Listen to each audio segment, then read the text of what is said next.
ఎంత ట్రై చేసినా సరే డైట్ విషయంలో కన్సిస్టెన్సీ మెయింటైన్ చేయలేకపోతున్నా. క్రేవింగ్స్ విషయంలో అయితే నా వల్ల కావట్లేదు అనే వరకు ఈ వీడియో ఎండ్ వరకు చూడు, మొత్తం అర్థమవుతుంది. సో ఇవన్నీ ఎక్కడ కంట్రోల్ అయితే, నువ్వు నీ సోల్ హ్యాపీనెస్ కోసం తింటున్నావు, నీ బాడీ కోసం కాదు. ఈ వెయిట్ లాస్ అవ్వాలనుకునే వాళ్ళు, లేదా ఫ్యాట్ లాస్ అవ్వాలనుకునే వాళ్ళు, లేదా ఫిట్ గా ఉండాలనుకునే వాళ్ళు ఏం చేస్తారంటే, వాళ్ళు ఏం తింటారో దాన్ని బర్న్ చేయాలని చూస్తారు. అంటే వాళ్ళు ఏం తింటున్నారో దాన్ని కౌంట్ చేసుకుంటారు. They count what they eat. But మనం చేయాల్సింది ఏంటి తెలుసా? Know what you eat.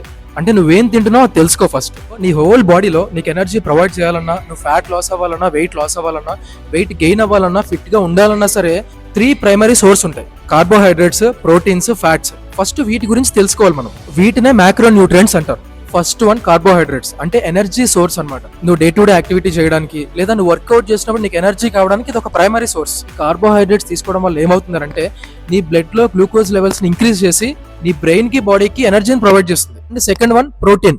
Protein అనేది building blocks to your muscle. అంటే నీ మజిల్ గ్రోత్ అవ్వడానికి, మజిల్ మాస్ పెరగడానికి, ఉన్న మజిల్ ని మెయింటైన్ చేసుకోవడానికి మనం ఈ ప్రోటీన్ అనే సోర్స్ తీసుకోవాలి. ఇంకా థర్డ్ వన్ వచ్చేసి ఫ్యాట్స్. ఫ్యాట్స్ తింటే మన బాడీలో ఫ్యాట్ పెరిగిపోతుంది అండ్ వెయిట్ కూడా పెరిగిపోతామని అనుకుంటారు. It's a biggest myth. ఈ ఫ్యాట్స్ అనేవి మోస్ట్ ఇంపార్టెంట్ మైక్రో న్యూట్రియంట్స్. మనం మోడరేట్ గా తీసుకుంటే ఈ బ్రెయిన్ కి, హార్మోన్స్ కి అండ్ హార్ట్ హెల్త్ కి, వాటి పనులు అవి ప్రాపర్ గా ఫంక్షన్ అవ్వడానికి అండ్ అట్లానే బ్యాలెన్స్ గా ఉండేలా చేస్తుంది. ఇప్పుడు అర్థమైంది కదా, నీ బాడీని మొత్తాన్ని నడిపించే ప్రైమరీ సోర్స్ వచ్చేసి కార్బోహైడ్రేట్స్, ప్రోటీన్స్, ఫ్యాట్స్. ఫస్ట్ అయితే ఇవి తెలుసుకుంటే ఒక నాలెడ్జ్ వస్తుంది. దాని తర్వాత మీరు చేయాల్సిన పని ఏంటంటే, ఇవి ఏ ఫుడ్స్ లో ఎలా ఉంటాయో, దీన్ని పోర్షన్ కంట్రోల్ చేసి ఎట్లా తినాలో అవి తెలుసుకోండి. So hope you understand. అందరికి అర్థమైంది అనుకుంటున్నా.